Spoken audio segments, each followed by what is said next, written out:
Good evening. Thank you so much for coming to St. George's this evening. My name is Usuk Kang. I am the Director of Music at St. George's and also the Dean of the Nashville chapter of AGO. So I'm kind of wearing two hats this evening, and it's my pleasure to welcome you to this workshop this evening. I do have some announcements. So after the workshop, if you'd like to talk to any of our guests, we encourage you to go out to the narthex. We have some coffee and some water and cookies, and we'll leave the doors open so you can actually speak to our guests rather than being in the same place for the safety reasons. So that's actually also happening for the for AGO announcement for AGO members. Our February Flourish is happening February 4th and 5th. Please register, and on February 4th at 7 p.m., First Lutheran, that is when our hymn festival with David Cherwin will happen. So please put that in your calendar, and we look forward to seeing you there. And this evening, one of my jobs is actually to kind of draw a bigger picture of this very exciting year. This summer, we'll be installing our Buzard Opus 48 at St. George's. And I wanted to give you some sense of how we actually came this far. And the whole process has been a very exciting one, just because it started with a capital campaign at St. George's called Living Our Legacy. And the whole idea was to lift up our legacy. We want to continue to build on that legacy, and we also want to hand it off to the next generation. So when I first came to St. George's, there was this whole aspect of vision casting. And the very first thing that we talked about was moving the choir from behind the altar, bring them out forward so they can actually connect with our congregation. And as we do that, we also wanted to enhance the acoustics of this nave. So during that period, we had our wonderful consultant, Scott Riddell, to come in and did a great job kind of teaching us and letting us know what needed to be done in this church. And during this period, we realized that we have to explore the potential new organ. At this time, we wanted to see how the relation of the choir and the distance of the last organ would be. And we had several organ firms give us an estimate on potentially keeping the last organ or getting a new organ. And we realized getting a new organ was not only cost-effective now, but it was also cost-effective in the long term, which fits really beautifully with our vision of handing our legacy for the future generation. So on fall of 2018, we formed a committee of 8 members. We had 2 staff, myself and Jerry Seneschal, and we had 3 members from the choir and 3 from various ministries of St. George's, along with our consultant, Mr. Scott Riddell. I actually see our committee members were been wonderfully supportive, and I'm just very, very thankful, and there was such a great experience. The committee specifically looked for builders that are capable of creating an organ in outstanding quality and craftsmanship, and will uplift our worship services, especially congregational singing and Anglican anthem accompaniment as choir moved forward. The organ, we really wanted to be timeless in its tonal colors and craftsmanship, and we wanted the organ to be worship-centered, while still can handle very serious organ repertoire. Jerry and I, working with our consultant Scott, narrowed it down to about 10 organ builders from all over the world, and we began eliminating builders by their reputation, style, and quality. And we planned 3 trips. We visited 6 organ builders, 11 organs total, in cities of Atlanta, Dallas, DC, and Virginia.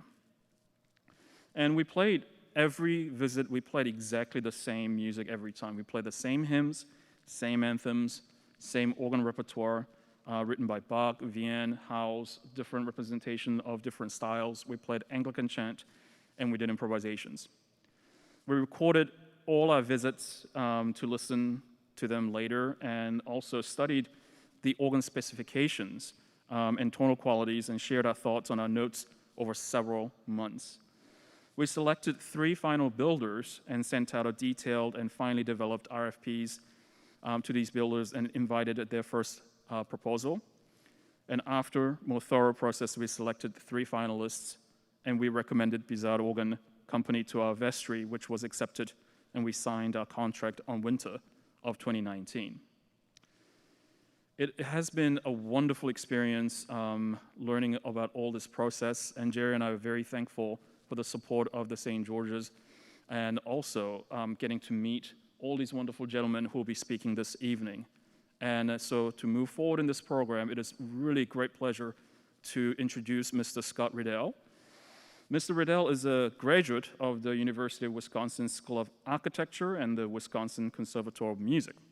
He is organist choir master at Christ Church Episcopal, Whitefish Bay, Wisconsin, and is a guest lecturer at Columbia College in Chicago, Illinois. Mr. Riddell has presented lectures on worship space acoustics, organ design, and purchase to various distinguished universities and organizations. He's also respected for his publications on the topics of architecture, acoustics, and organs. Welcome.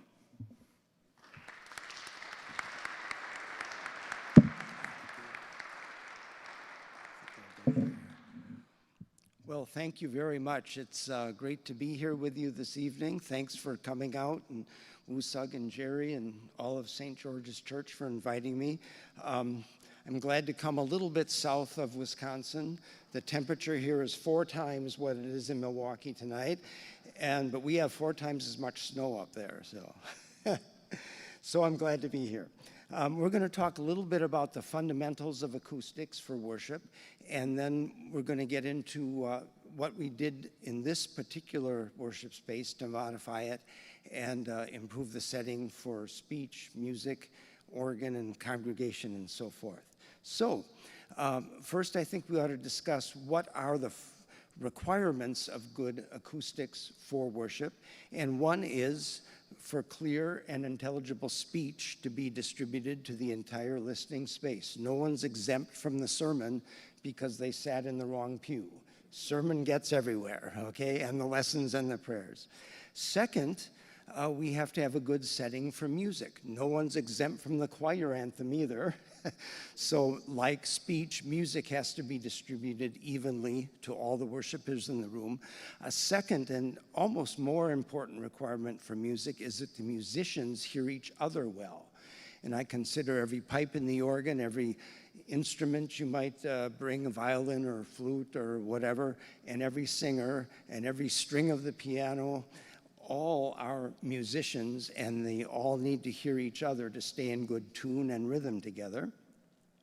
Next, the unique thing in church is that we have to have a setting where the assembly, the congregation, the assembled members of the church all hear each other very well. Because unlike the lecture hall or the concert hall, where we say to the audience, sit down, be quiet, we don't want to hear from you till the concert's over.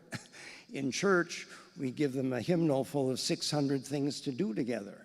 And that is mostly sing, speak together as well, so then everyone needs to hear each other, so it really is a good community experience. That's the whole point. If it wasn't for that, we could stay home and watch the thing on TV, and unfortunately, we're sort of doing that in these COVID days, but we hope to all get back together soon. So, speech, music, and the congregation hearing each other separate the worship space from other acoustic sensitive environments. And then the fourth factor is sort of the catch-all of everything, no faults. And by that I mean no echoes, no hot spots where you hear too much sound, no dead spots where sound doesn't get, no noises coming from other places to interrupt and disguise the thing we want to hear. So, but that's kind of true of any acoustic environment, whether it's a concert hall, a rock band place, a movie theater. You don't want the interruptive acoustic elements. So there's where we're at: speech, music, the assembly, the congregation, and no faults. Now, we have some tools in our acoustic toolbox to achieve those good things. One is the size and geometry of the architectural space. Sound travels in air, so we need an environment with enough cubic air volume for sound to travel to where the listeners are going to be and amongst the musicians and so forth. So we need a room of good size and good cubic air volume. We also need a room of good shape. And St. George's here is a room of quite good shape. It's sort of a shoebox kind of a shape, longer than it is wide and so forth. And that's good. Other shapes, pyramid shapes, round rooms, square rooms, all have sort of peculiar sound reflection patterns where sound goes in directions away from the audience, or in case of a round room, sound will focus on a couple of select points and not go other places if it reflects. So the shape of a space is very important to the success of how sound is distributed in the room. Then we have the finishes. Do the interior materials absorb sound or reflect sound energy? And if they reflect sound energy, which way does it go? So the quality and the quantity of both absorbing and sound reflective materials comes together. It's a tool in our toolbox of getting a good acoustic situation in a church. Next, we care about the location of things. Where are the organ pipes as related to where the choir singers are, as related to where the congregation is? Where's the pulpit, the microphone, the speakers for the sound system? All of this proximities and relationships between participants in the service matters a lot. Finally, there are technical systems that can be used. Right now I'm using one, the sound system, to reinforce speech. So there's all manner of other additive things that can go into an environment. But really we have the size and shape of the room, the furnishings and finishes inside, the location of where we put our critical elements, and then some technological advances as well. We often get asked the question, what about electronic reverberation? That's the matter of how long a time sound energy lingers in a room and is available to the listener's ears. We're not terribly much a fan of electronic reverberation. We're getting back into, you might as well listen to the thing over the radio or off the TV or something. The live room, I believe, ought to really address all of these things, because it is in the live room that the musicians, the speakers, and the listeners are all occupying the space. So we prefer that room enhancements like electronic reverberation units are not used, especially in a church. So there's the requirements: speech, music, congregation. There's the parts we have to deal with. Now let's look at St. George's Church. What were the problems, okay? And when we got called in here, the first and biggest problem seemed to be the reverberation time in the room. And reverberation, again, is the ability of sound to linger after the sound source has stopped making it. So technically, it's how many seconds sound energy can drop a level of 60 decibels. So if sound is 70 decibels, once you stop making the sound, how long to get down to 10 decibels? How many seconds is that? In a church, we'd like that to be around 2 seconds. It's around 2 seconds because the seating capacity of the room, the cubic air volume of the space, all factors into finding that correct number. But suffice it to say, around 2 seconds is where we need to be. And that is a result of how much sound is absorbed in a room, or how much sound energy reflects off of something and stays present in the room. The 2 seconds comes from a combination of accommodating both speech and music. If we have around 2 seconds, that's enough time, reverberation time, for music to blend. For one note to be connected to the previous and the next note, so we have a good musical line and ensemble sound. Also, if reverberation time is around 2 seconds, speech remains clear, all right? So if we deviate from around 2 seconds, if it gets too low, music doesn't blend anymore. People feel alone when they're singing a hymn because the music of the person in the 4th row doesn't even have time to get to the 8th row. If reverberation time becomes too long, then the sermon and words start to overlap. And so your sermon ends up lasting longer than you might want. So, but really, you don't want the words of speech to cloud each one by the previous word still hanging in air while the next word is spoken. So 2 seconds becomes the magic number in most worship spaces. So we get to St. George's. The reverberation time was peculiar. It was, we have it on the chart here, and if you look at the unoccupied line, that's the first line in the big yellow box. At the low frequency, at 125 cycles, reverberation time was 1.79 seconds. And you say, well, that's kind of close to 2 seconds. But then you look over at 1,000 cycles, a higher musical pitch, a higher pitch of the voice, and it's nearly 3 seconds. So we have a very unbalanced reverberation time, too low in the bass, getting too high up in the mid and treble range. So the bottom line for the listener was that there was not enough reverberation time and not enough musical support in the bass area of musical tone. The second thing in this room was full of echoes. There were echoes running front to back in the place, and there were echoes going side to side. They were manifesting themselves up in the upper wall. You see around the window, there's sort of a sheetrock, a prow up there right now. Well, those used to be flat. So we had what was called a flutter echo passing by the room. And there were a great confusion, sort of like an accordion gone wild up there. So we had echoes front to back, side to side. We also had a situation up in front here, and Musag referred to it, where the choir singers were sitting behind the altar. And the altar had a large baldachin at the top. And so it was very difficult for choral sound to project into the church beyond all the furnishings and being so far away. The organ pipes were up above without so much obstruction, and so the organ was heard louder than the choir singers.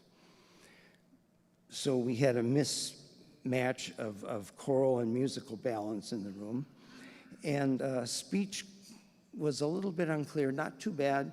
It was probably the best thing going, but it could use a little tune-up as well. And we had some noise in the room.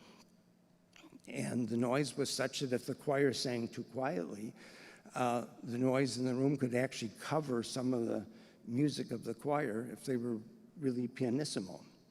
So we wanted to fix that. So there's the room, the problems. I need a drink of water, and then we'll move to the next one.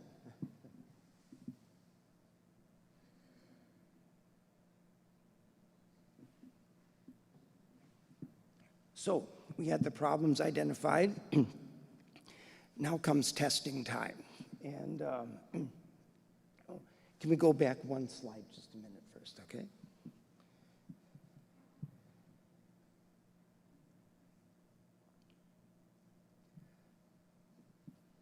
Okay, the top line on that chart that I referred to before was tested in the room.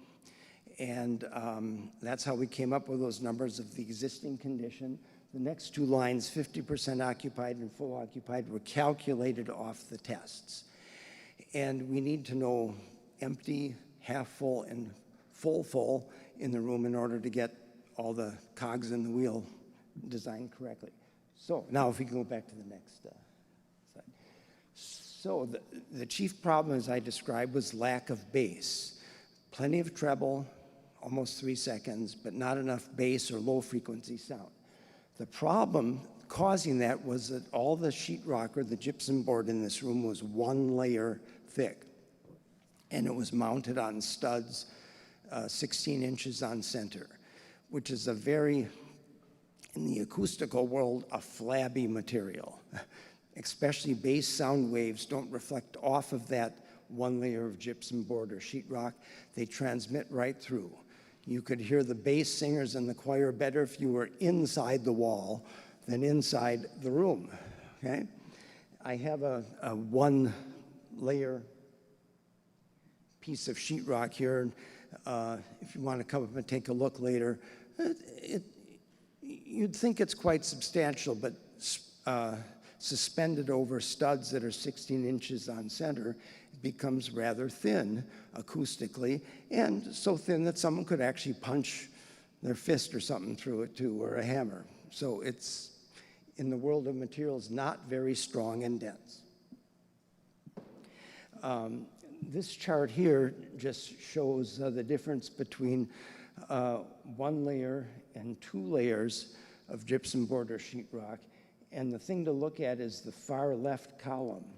So at 1 layer, it only reflects 25% of any sound energy that strikes it. But, I'm sorry, it absorbs 29%, okay? And then 2 layers, it absorbs only 14%. So it's about half the sound absorption when we get 2 layers. The rest of the frequencies are about the same. Okay, next slide.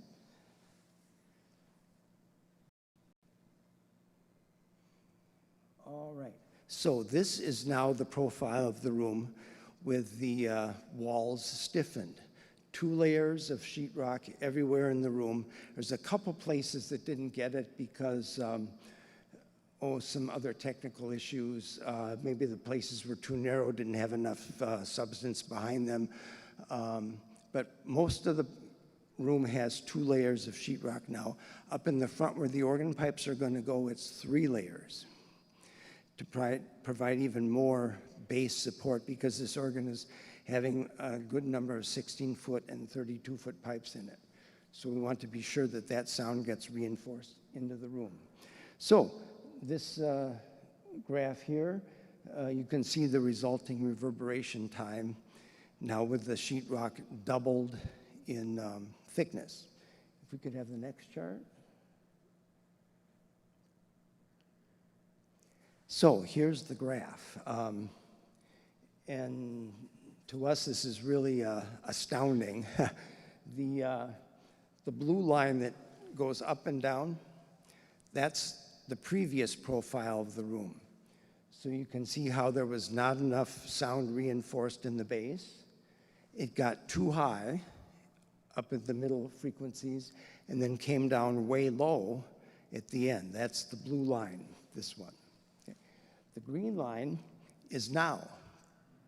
That's with the sheetrock doubled in thickness and with a couple of absorbers in the room. If you see what we had to do, we had to make the reverberation time as even as we could across all the frequencies, so we had to bring it down in some regions and up at other frequencies.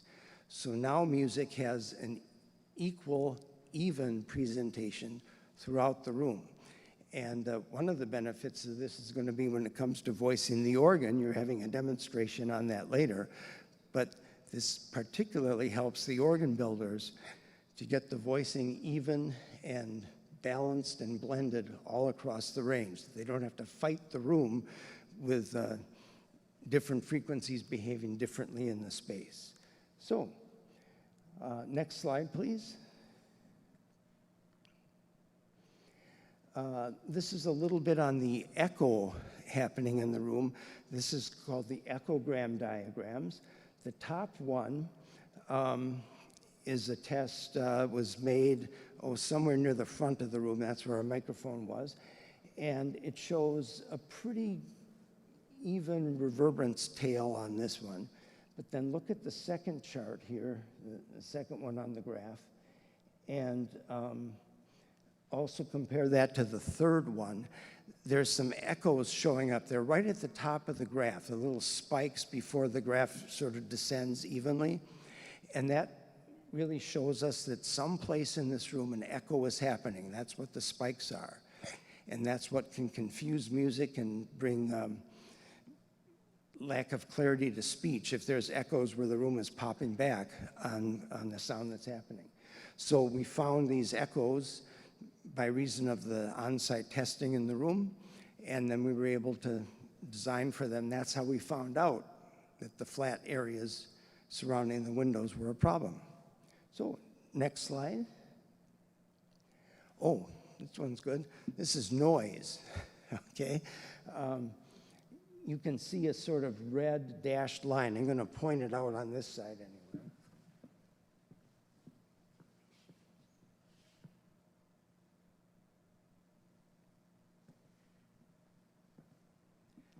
That red line represents the noise floor we'd prefer for the space.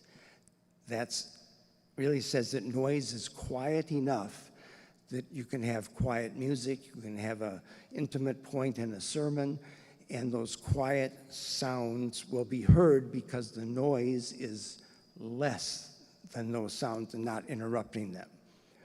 All the rest of the lines of the graph are what the noise was in here before we started. And you can see that all the background noise was louder than our desired noise floor. So that means quiet music was battling the noise of air conditioners and the organ blower and various other things in the room. So we had to take steps to bring that noise floor down so we don't have noise competing with the choir and the sermon. Okay, next. I won't dwell too much on this, but we did multiple noise tests at different locations, and this is all the data we had. And the whole point is all this gathered data allows us to design accurately and economically for the solution, that we're not chasing things that aren't a problem. Next slide, please. So I just copied here the last page of our acoustical recommendations, and you don't need to really worry about having to read it all. I just wanted you to see sort of before your own eyes what were all the things that had to be done. So that's quite a long list of items that needed to be corrected in the room, and but we're in the room so we can look at them for real, okay? So I already described the double layers of sheetrock on the walls. We put sound diffusers up by the windows, and you see they have a slight angle to them, so they're not flat and parallel to the other wall anymore. Any sound wave that arrives there will reflect off in some other direction, and the ultimate result is blended sound, not point focuses of sound. Coming down the side, you see little absorbers. That's the vertical bands beside the diffusers in front of the windows. And that is just a modest absorber area just to bring down that reverberation time that was too much at 1,000 cycles. On the back wall, it's a little hard to see it right now, but on a time when there's enough light in here, there's diffusers on the back wall of the balcony. And that's really sort of a vertical slat design that the architects came up with, and that now will prevent any echoes from coming off the back wall. Formerly, that back wall was flat and smooth, so any sound waves that arrive there pop right back off as echoes, and were heard as a double hit of the same sound down here in the nave.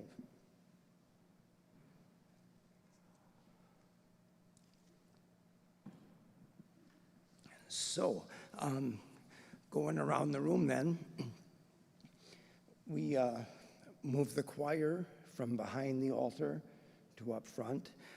That was sort of in the works before, but we refined all that, and then arranged for diffusion up here as well. So it's not enough that a surface just be flat and hard to reflect sound and make good reverberation. It needs to also be a little angular, like that back wall diffuser, so that sound waves spread and diffuse evenly around the room.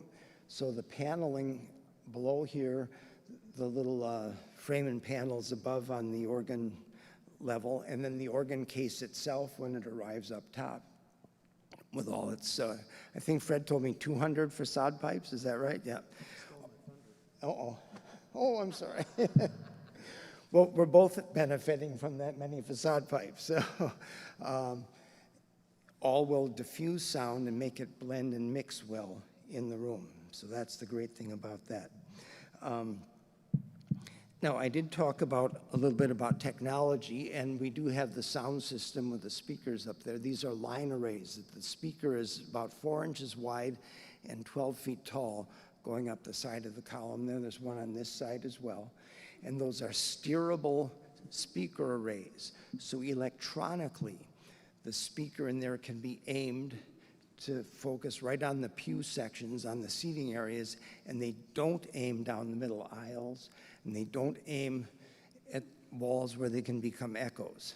So it's a steerable sound system for reinforcing speech. So we put that all together, and we've got a room now with even reverberation, even distribution of sound. The noise has been controlled by addressing some of the linings of the ducts. We actually had to thicken one of the walls here because there's some equipment on the other side. So the room now has really come together to make a place for good speech and music.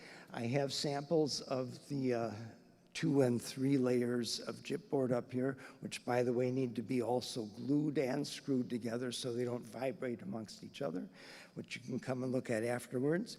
But once the acoustic of the space is done, it's time for the organ builders to enter the picture, because now we have a room that they can make a marvelous organ for. And it's my privilege to introduce to you John Paul Buzard, who's one of the most talented and creative organ builders in the country, along with Fred Barr, his tone man. So, thank you. Thank you, Scott. Yeah. Thank you very much. Thank you. Thank you very, very much for having us here.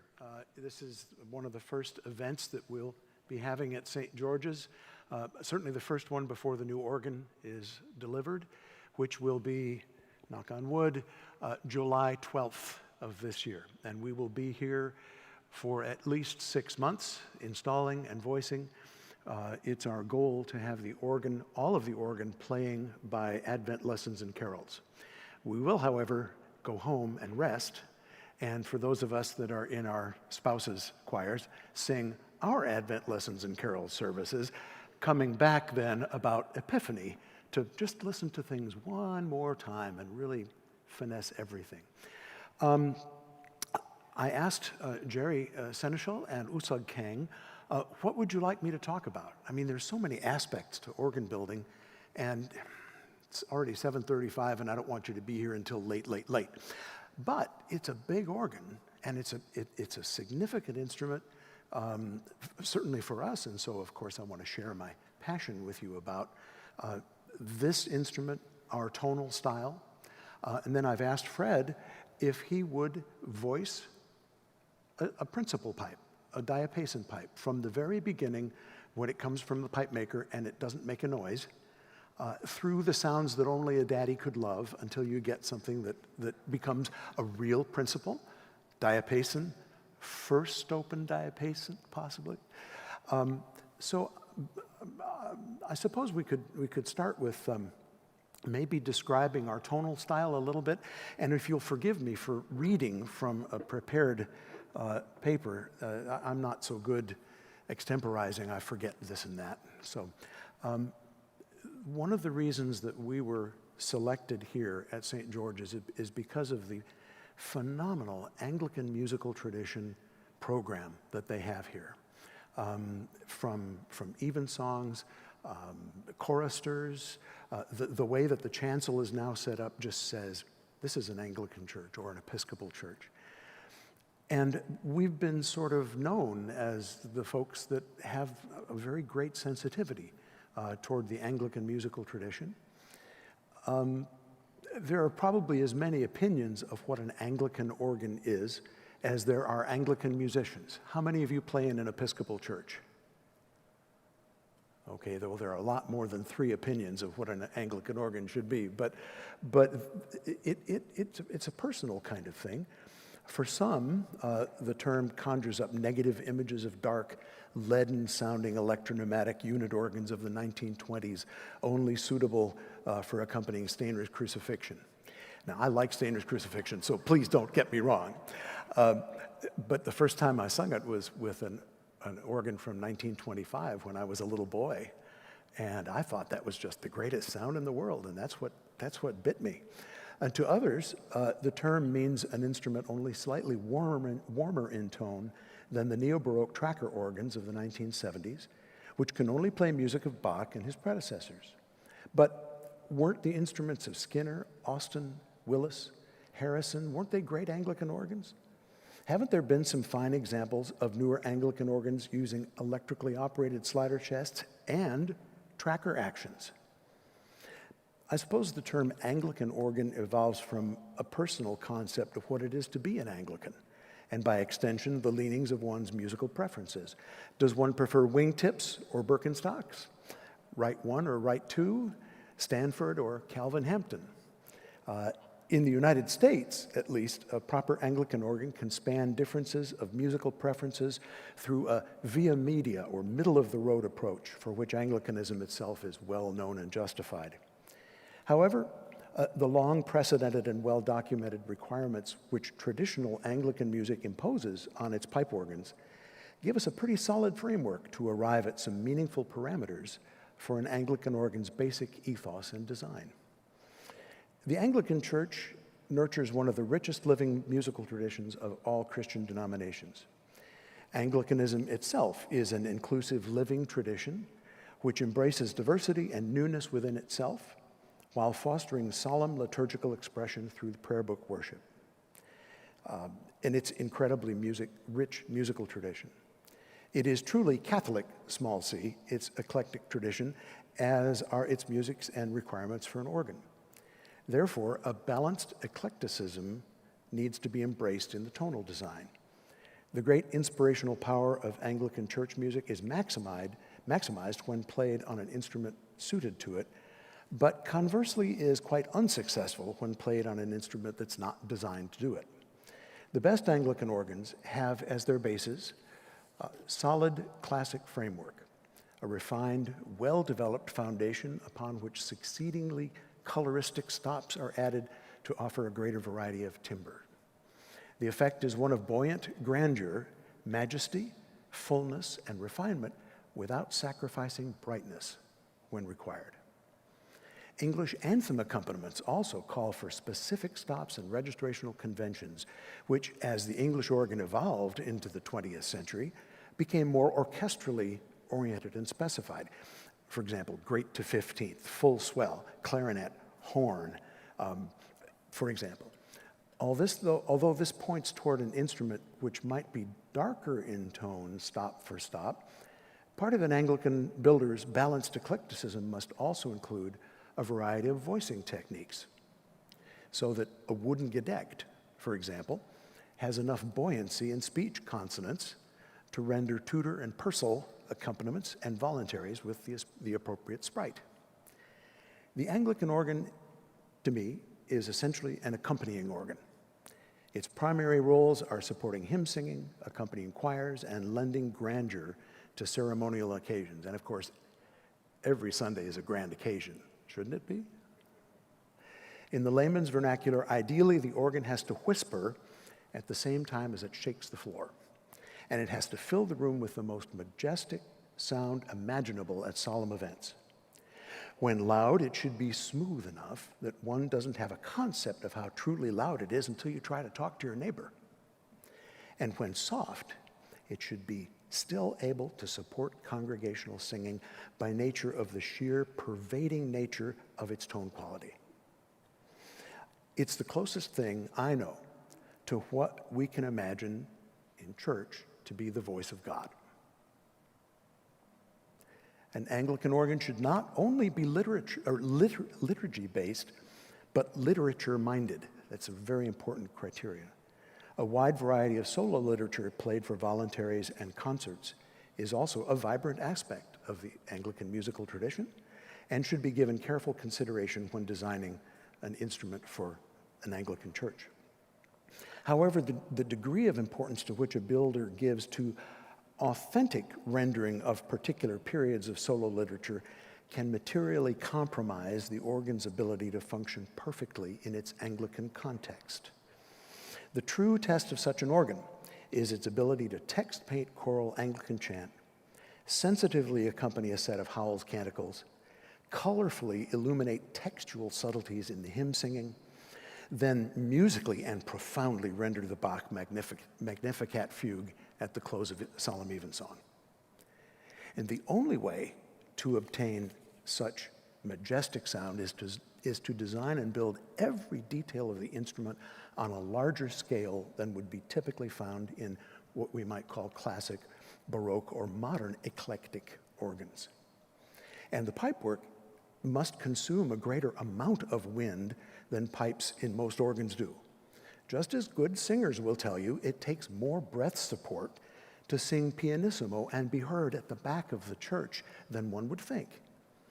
Same goes for organ pipes. This doesn't mean higher pressures necessarily, but a greater quantity of wind.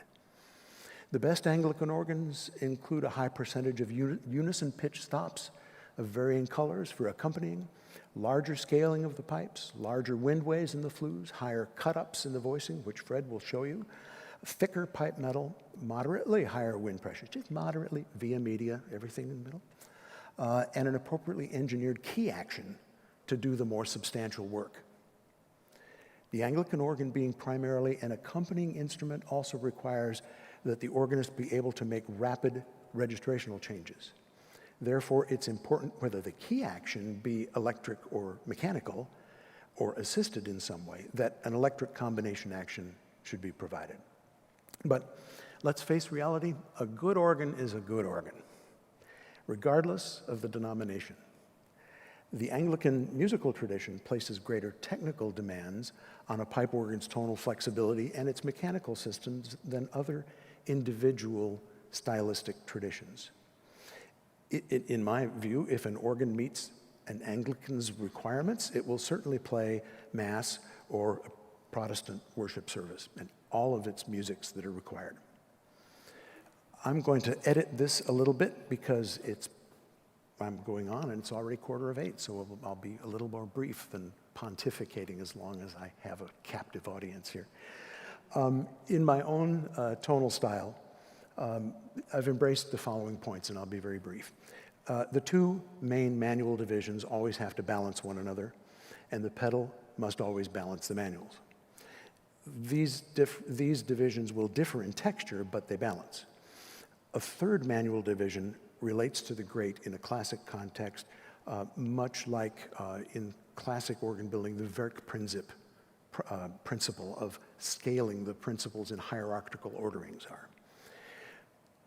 The power of full organ comes from the full swell, and the swell is the heart of our instruments. The swell reed battery must have as much fundamental as fire, vowel sounds produced by parallel shallots for the trompettes, and tapered shallots for bassoons and oboes and clarinets and other orchestral kinds of sounds.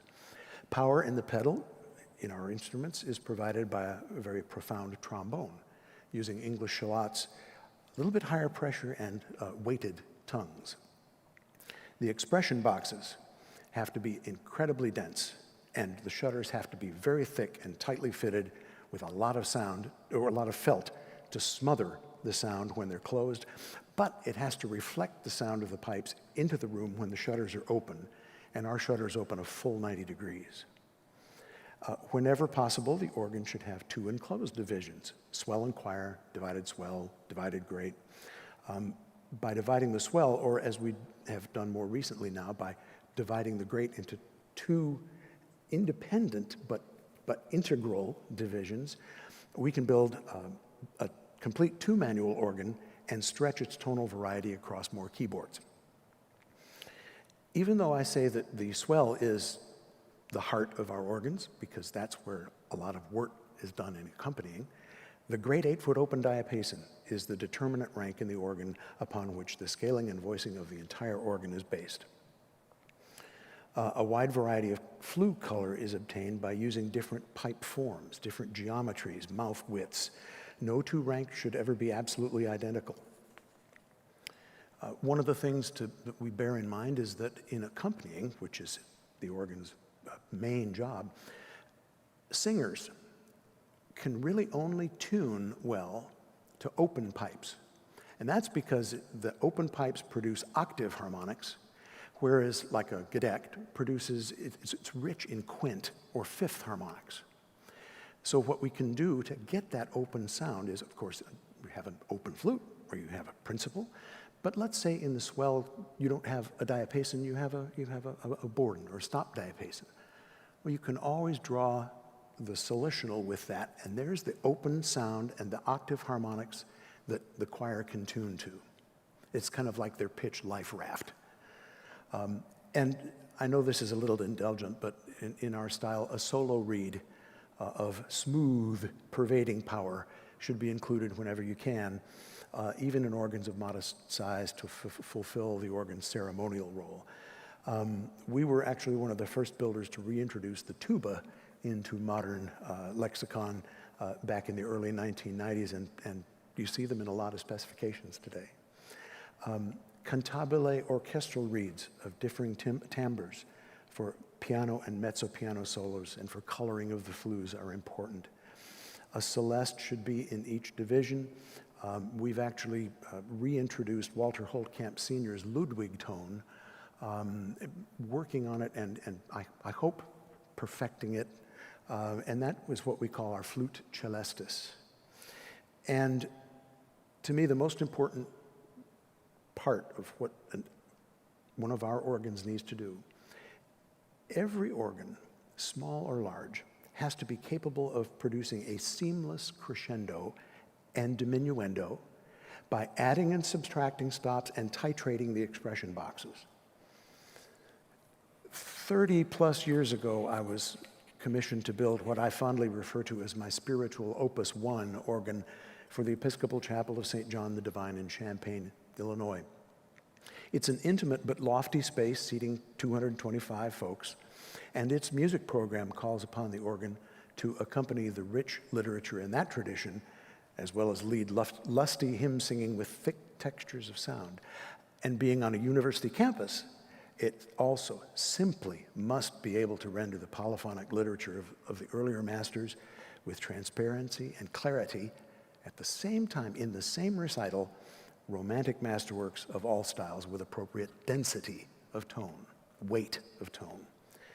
When I designed this organ, I listened very carefully to the Harrison organ at King's College in Cambridge.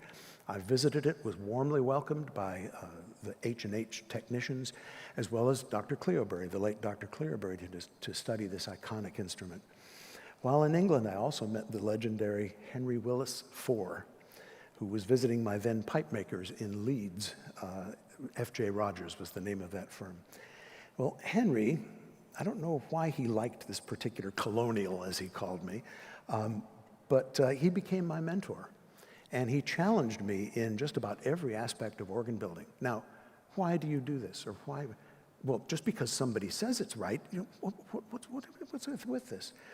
Well, he came to the United States on several occasions, lecturing at the American Institute of Organ Builder conventions, and he visited us in Champaign and tested the chapel organ. I've got a picture of him at home. He was in his 70s at that time, and he had my little 5-year-old son over his shoulder in our kitchen as he made porridge. It was just a wonderful thing. And all during that time, he basically gave me what he called the Willis recipe, several component parts of which I've included in our firm's Tonal Style. Willis organs are not turgid, opaque, leaden instruments at all.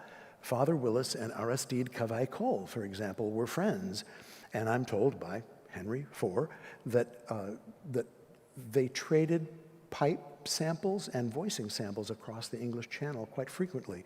There is much Cavaille-Coll in Willis organs and quite a bit of Willis in Cavaille-Coll organs, more than you might think. And I think that might be a big factor in why our organs play music of so many different compositional styles so effectively. Now, the organ we're building here right now for St. George's will be the culmination of the many aspects of our style as we've incorporated and practiced in our smaller instruments. In addition to the divided grate, the swell organ will have 3 levels of 8-foot reed tone, a mild oboe, a louder fundamental horn, and a fiery French-style trompette harmonique. The solo tuba will be carried down into the pedal as a profound 16-foot ophicleide, under expression, of course. The pedal trombone, 16, will be carried down to full-length wood 32-foot contra-trombone under expression. Several stops are prepared for the future, including a Willis-style French horn and an antiphonal division that will go up there at some point. We hope that when people hear the new organ, they'll just get out their checkbook and say, okay, how can we finish this organ? Well, thank you very much for allowing me to share this with you and my passion for what we do. You know, I love, the AGO is the best thing going. The AGO is the best thing going for our profession right now. The POEs that bring young people in. I was 5 when I got hooked on this. I don't know what age you were, Fred, when you got hooked, but as a youngster. And for the AGO to really embrace this is really important. And I'll tell you something, without organists, I wouldn't have a job. Well, one of the things that Jerry asked if I would share with you is the evolution, the development of the design, the visual design of the organ. If you'll excuse me while I get a little drink of water.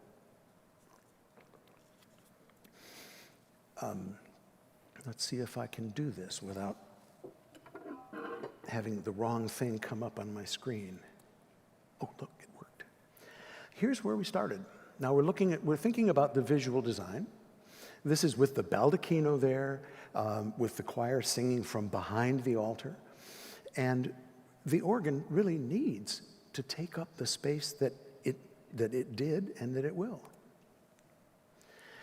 I remember when Jerry and Usug called me and said that we were one of the 3 finalists. Would we please do a design for them as well as a proposal with the specification? And I was at an AGO regional convention in Kalamazoo, I believe it was 2019. And I was in my little hotel room, and I got out my sketch pad and sketched this front elevation of an organ that I thought would be quite nice here. And then the side elevation, which you would see from the middle of the chancel as you looked at that facade. And I thought, well, you know, the organ's got to fit inside all of this. So I did some preliminary engineering, and the guys at our shop back in Champaign said, okay, well, let's see how we can fit all of this in this space. Well, when I got back to Champaign, and I thought, okay, the concept is really good. I sat at my drafting table, I chained myself to the drafting table, and produced this pen and ink drawing of the nave front elevation concept sketch. Now this is all dimensionally accurate. I do all my drawings by hand. I'm a fossil, you know, but we all are a little bit, aren't we? So here's the side chancel elevation. And it was meant, and it's kind of tough to read because it's a flat drawing, but it curves around the apse. So you have to use your imagination. Then I decided for a presentation, I needed to bring color renderings. And so I colored the original pen and ink drawing, and I used markers and pastels and colored pencils to do my rendering drawings. And I learned how to do this from Lynn Dobson, who's really kind of like one of my mentors in the United States, especially for visual design. There's not been a more brilliant organ case designer, I think, in this century than him, and I was very happy he took me under his wing. And here's the color idea, the color version of the chancel side elevation. Well, happily, they liked what I drew. And they signed a contract, and we were all very, very happy. Then we had a meeting with the architects and the contractors and the rector and everybody. And Baird Dixon, who was the architect here, was a delightful man and really, really well-versed in music, and he's organ literate. One of the few architects that I know that actually understands what a diapason is. And his little sketch was pretty darn close to what we had come up with, what I'd come up with in my little hotel room. What he was really kind of, I don't want to say fixated on, but it's an important element of his design, were colonnades that would wrap around the apse. And I see where he wanted to have a little bit of a thematic thing going, because in the room that has the contemporary worship, there are two colonnades that come around toward the cross. I only found that out today. But we were in this meeting, and the colonnades were getting in the way. They were originally going to be like sunken concrete on the floor, and they were getting in the way of the organ. I said, well, how about if the organ became that colonnade? And he looked at me and said, that's absolutely brilliant. That's just brilliant. Let's do that. And so, from this point on, all of our drawings were done in the computer, because I'm terrible at math, and the computer is always accurate. So we wanted to make sure everything would fit. And you can just begin to see toward the center the beginnings of the colonnades, and the drawings at the bottom show the plan view of just the outline of the facade casework. And Scott Riddell, he stole my thunder, because I was going to tell you at this point there are 200 facade pipes in the organ, almost all of which are going to play. And similarly, this is the side elevation. But we decided that we were going to play with the line of the facade pipes' mouths, graduating the foot lengths. And this is, again, the drawing is elevation. It's flat, but it's going to be round, and you're going to see it from here, from its side. And the reasoning for that is so that your eye is brought toward the center, the colonnade, the cross, the window, and the altar. One of the things about classic organ design is that not is the organ only in a freestanding or a case that reflects the sound into the room, but at the tops of the towers and at the tops of the flats are what we call pipe shades. And these are decorative elements that they hide the tops of the facade pipes, but they also serve to blend the sound a little bit as it's coming out of the organ. That and the sheer quantity of the facade pipes, as Scott mentioned, will help blend. This is a preliminary design that I had done, and we decided just even last week to modify that design using the same kind of St. George cross, but bigger and fewer of them. Because when you look at the organ from here, that's 50 feet. And something that's small is going to completely disappear. And then we got the design into the computer, and we started doing three-dimensional modeling of what that would look like. And you can see there's a whole bunch of things missing. The pipe shades are missing and all of that, but this is a draft of our first pass. So the result is this. And in the curved parts of the colonnade in the back are going to be hand-carved ionic capitals that will relate to the architecture here very, very well. The facade contains the bases of all the low-pitched pipes,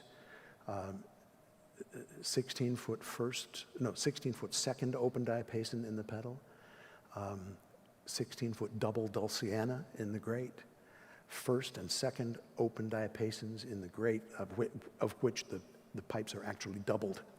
I mean, we've got all these facade pipes, we might as well let them play, you know. And the other larger 8-foot metal stops. Thanks a bunch. I'm happy you were here, and I hope that I haven't put you to sleep. Thank you. Thanks. Our tonal director, Fred Barr, is here, and we thought it might be interesting for you to see how a pipe is voiced after we get it from our pipe maker. It doesn't say a thing until Fred makes it do so. So I'm going to try to be mostly the hands and let John Paul be the narrator as I'm doing. This is the way that the pipe sounds right now. That's this big 8-foot F of the diapason. So we're going to take it through the cutting up process, giving it a voice, starting out with just the very basics, and then we're going to nudge things a little bit so that you can watch it come from a principal with a Z to an open diapason number 1. So John Paul, you can be the narrator as I go. Okay. You can't see from here, but you might be able to, I don't know if it comes up on the screen or not, but there's almost no cut up. It's getting no air here at the toe at all. Those are the things we're going to work at first. The cut up, by the way, the cut up refers to the height of the upper lip of the pipe. And of course, the foothole is obviously where the wind comes in. I don't know if all of you know the different names for the pipe, for a pipe's parts. The body is this resonating length. The foot is here, so this is the mouth. And if you have a mouth, you have a lower lip and an upper lip. And in the case of larger pipes, you have ears on the side. So right now I have opened up the toe a little bit, you can see. Let's see if that gave it any voice at all. That's what I was saying about the voice only a daddy could love. Yeah. So it definitely needs to be cut up a little bit. So I will start with that. Do you need me to hold your pipe steady on the work table? Oh, I think I've got that. If you can just sort of tell them what it is that I'm doing in the cut up if they can't see. Okay. What Fred has is a double-bladed knife, which some folks call a pig sticker. I don't know why they call it that. And by drawing it toward him and away and taking a little bit of metal off with each pass, we arrive at a height which is in proportion to its width. Typically, the lowest cut-ups in an organ pipe that will make a pleasant sound are 1/4 of the mouth width. And that's what Fred is cutting this pipe up to be. And what is the metal that I'm cutting? The metal is very important. The metal in our organ pipes is very high tin content metal. Tin will actually produce more high harmonics than a heavy lead mixture of metal. And what our desire is that we have, when we voice a pipe, that all the harmonics are present, and then we can control how many of those go into this particular stop. So high tin content metal is important. Also, you can see that in the mouth shape itself, when the pipe is in the flat before it's rolled up, we scribe the shape of the mouth so that when it is rolled up and the mouth is flattened, that metal will not pop back into round as it would want to do, sort of like grain of wood. So let's see if we have improved it at all. I'm going to get that one out of the way.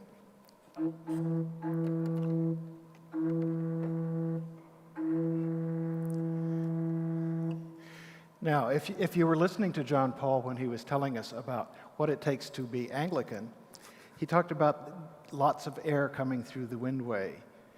You probably can't see right now, but the windway is very, very narrow at this point. Not very much air is coming through. So the next thing I will do is just try to open that up a bit and see if we can get some more air passing through.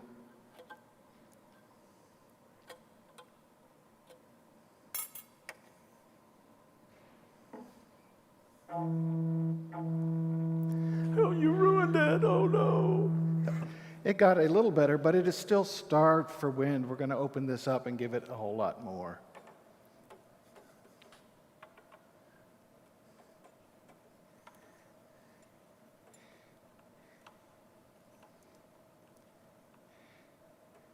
And one of the things you have to realize as I'm going through this is this process happens with every pipe. And if there's, how many pipes in this organ? 5,000. 5,000 pipes. That has to happen to each one of them to give it the particular sound that we want it to have.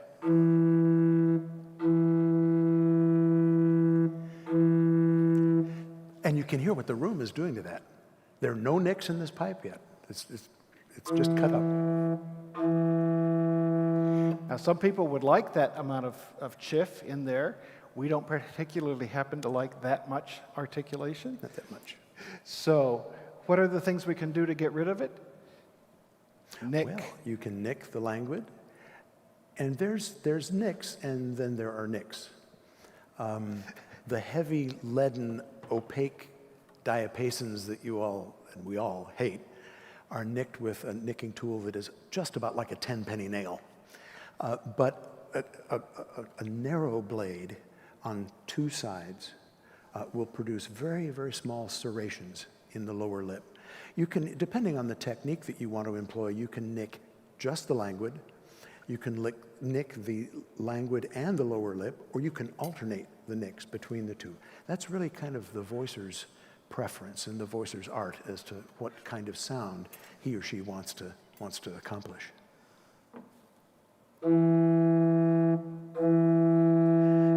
Now you see there's a little articulation, just a little bit, but the sound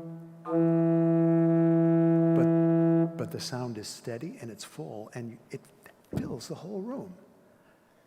That's really pretty. It's still just a little bit shaky because the cutup is quite low. Yep, it is a little bit wavery. If we want to get rid of that and give it a little more power, we can cut it a little higher and see what happens. Let's. Yes. But it is amazing.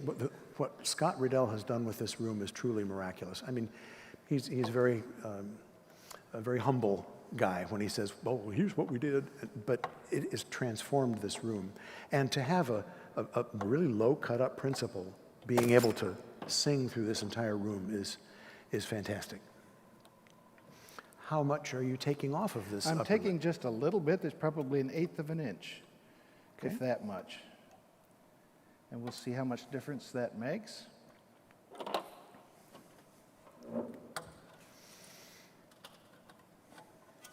And when we do all of this, we save all of that, all the little scraps of metal to recycle.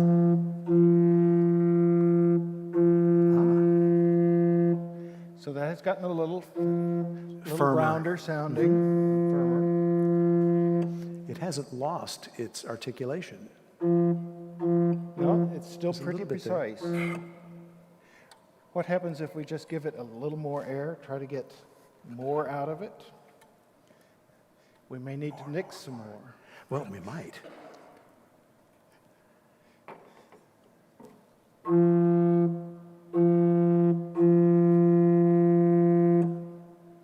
That's getting close to second open diapason strength. Now, of course, most voicers, or a lot of voicers, are organists as well. And speaking to a room full of organists, you know that we hardly ever agree on anything. So nicking is one of those things that is always a tremendous argument. Do you nick? Do you not nick? Blah, blah, blah. And the type of sound that we happen to like and that we go for requires a fair amount of nicking.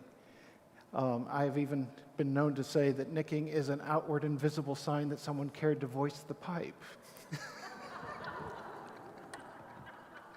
But it can be taken to extreme, of course.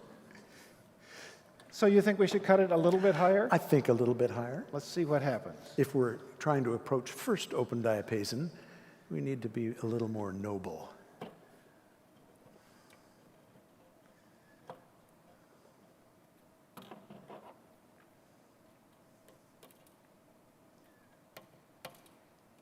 And how much metal did you take off there? Even less than the last time. Even less. And I just want to straighten that up just a little bit. Something that's very important is that the mouth be very clean. There can't be any little fragments of metal left anywhere. And that sounds easier than it really is. I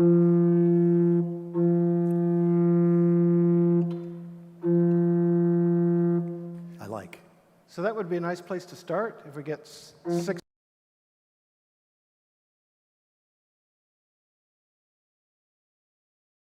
That's our demonstration. Thank you. So.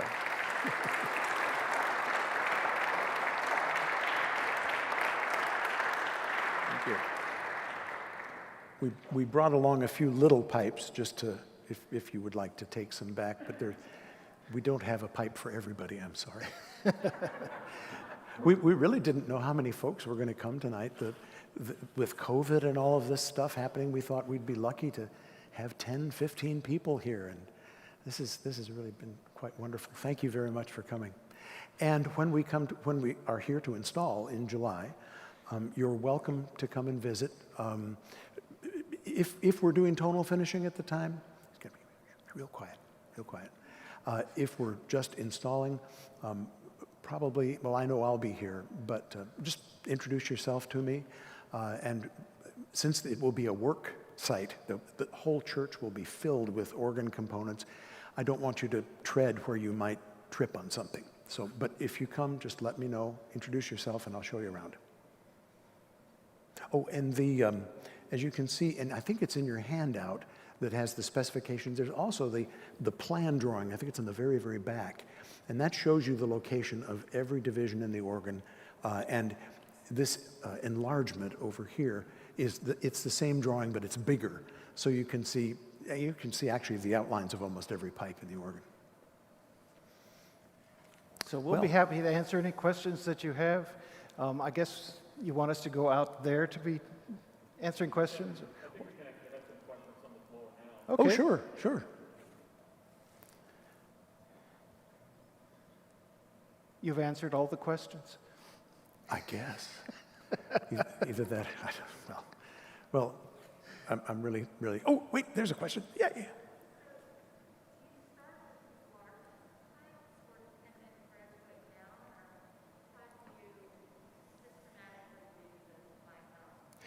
Generally, in the shop, I will set C's as a sample, and then I've got assistants who will fill in the gaps between that to get it to about 60-70% voiced, and then we bring it and do the rest of it here. My general practice in doing the tonal finishing is that every stop to me has a character range where it needs to be, that's where it does its thing, and the rest of it fills in the gaps, sort of. So I always start with where the character range is to make sure that I know balance-wise what that color needs to be. Sometimes that's the middle octave, frequently it's the middle octave. But things like a clarinet, for instance, I think needs to be in the tenor octave and just maybe up to middle D or E. That's where it really does its thing. So I will start with that character range and then work out from there. And one thing about this instrument that is kind of driving that very question is that since there are so many facade pipes and those comprise the base of so many of the principals and diapasons, we can't voice those until they're in and until the rest of the organ is finished, and then every facade pipe is voiced one at a time. Yes?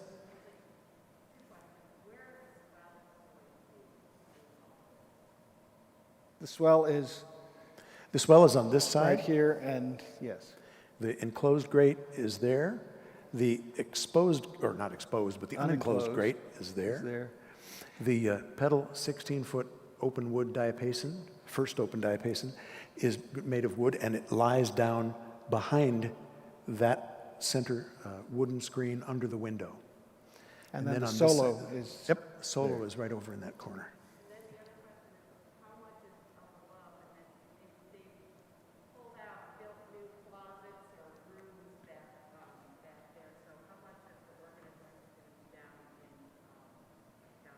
Oh, none of the organ will be below there. That's all utility for the choir, for the storage. We'll have wind trunks that are going to hug the ceiling. But the organ basically will be from that floor up, and the facade will be from that point up. yes. Yes. Yes. Yes, it will. Thanks to modern technology, it just simply needs to plug into a little wall receptacle with a computer network cable. And we'll have 2 locations, one on that side and one on this side, and I think a center location as well, so that the console can be placed anywhere it's needed. Right, and that was, is this on? Is this mic on? Now it is. Yep. Okay, yeah, so the whole purpose was to actually have the flexibility up on the chancel. So when we actually have a special console can just easily be moved out to the center, and we can actually plug it in any direction. So it actually really gives all the flexibility that we need in the space as well. One thing that we didn't really dwell on concerns the mechanical systems of the organ. Oftentimes, when people think of an electric action organ, they instinctively say, oh, electropneumatic. No, electropneumatic uses leather pouches, leather diaphragms that the valves are glued on, and there's one for every pipe. This is a model of a slider chest, an electrically operated slider chest. Slider chests are what tracker organs use, and there are no leather components that will ever need to be replaced. And I've got the access board off here so you can see. This area would normally be charged with wind or compressed air. And when a magnet opens, it opens the pallet and allows the pipe to speak. There's some great advantages aside from the fact that there's no maintenance to do to these chests.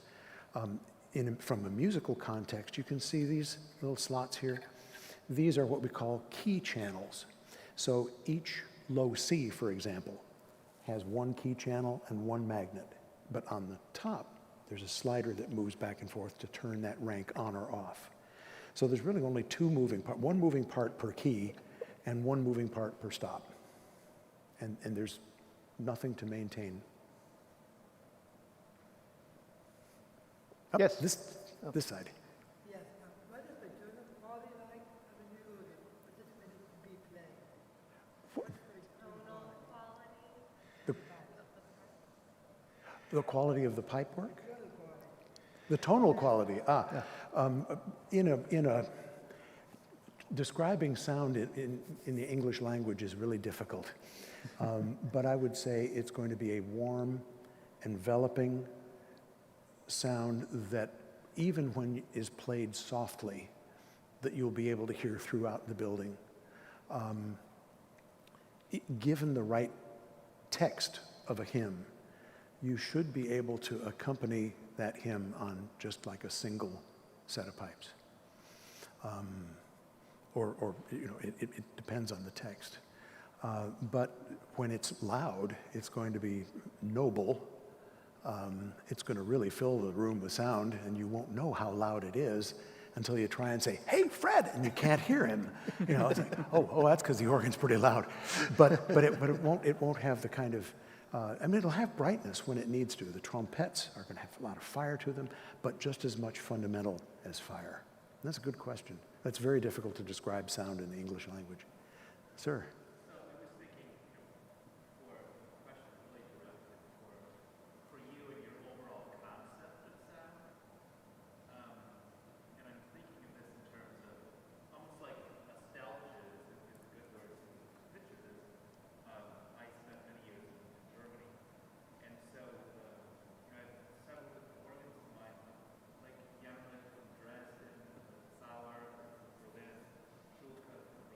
Mm-hmm. And so there's different, I make these kind of mental comparisons when I hear an organ. And so is there something for you, particular organs that you are kind of inspired by to create something on a large scale? Wow. From your own kind of musical memories, your emotional response. Well, that would be the last question of the night. Thank you. That's really very personal, and I appreciate that.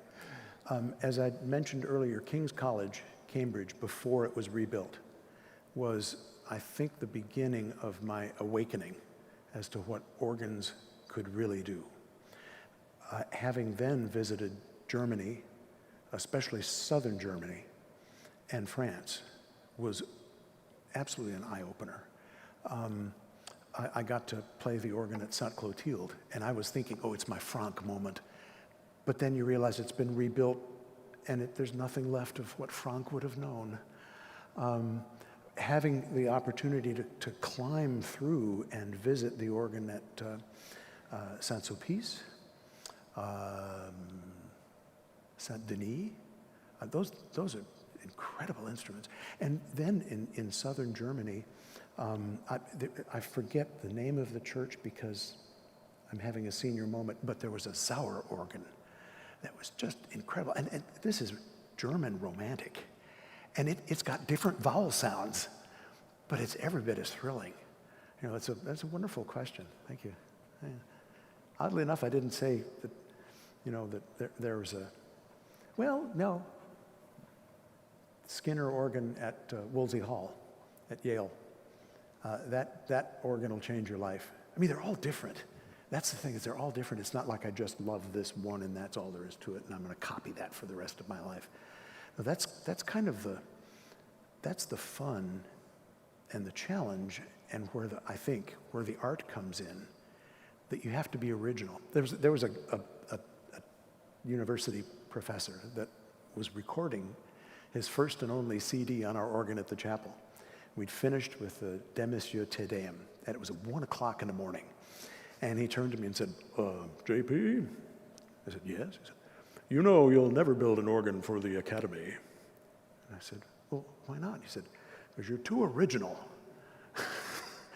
And so I thought, well, so much for the university market. But this is church. This is where I grew up. My dad was an Episcopal priest, and I was a chorister at age 5. And just first time I heard old Albert Johann Strom, our organist, choir master, play that 1925 Reuter Octopod, I was absolutely grabbed. And what he could do with it, back then, well, he was Northwestern University class of 08, and I'm Northwestern University class of 80. And still part of your final exam is you have to play a hymn and then improvise your way to the doxology. And like, this is a talent that people take for granted. And it seems so pedestrian. Oh, it's a doxology. But you know what? It teaches you a lot, especially when your examiner says, oh, keep improvising. They dropped the collection plate and money's going all over the place. You got to keep playing, keep playing. And I've already gotten to G major. What am I going to do? So that's a great question. Thank you. Thank you. And thank you for letting me share part of who I am and part of who Fred is with you. It's going to be just so wonderful to get to know you all better than some I have met, but we'll be here for a long time. So thanks so much.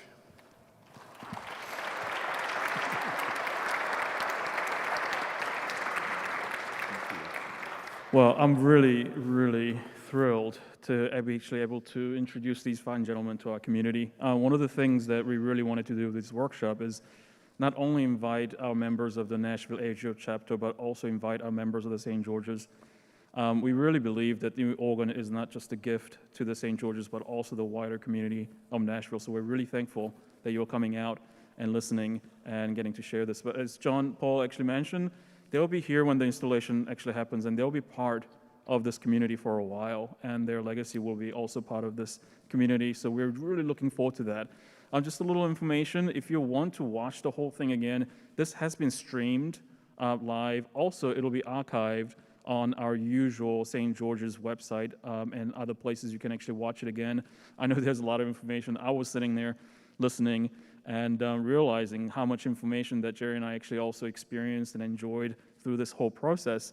And a lot of things just came back as we were just listening. So it was a really fun trip back to memory. So if you'd like to revisit this talk and actually watch it again, it will be available on our web resources as well. I really appreciate you all coming out here. Thank you so much for joining us this evening. And thank you, John Paul. Thank you, Fred. And thank you, Scott.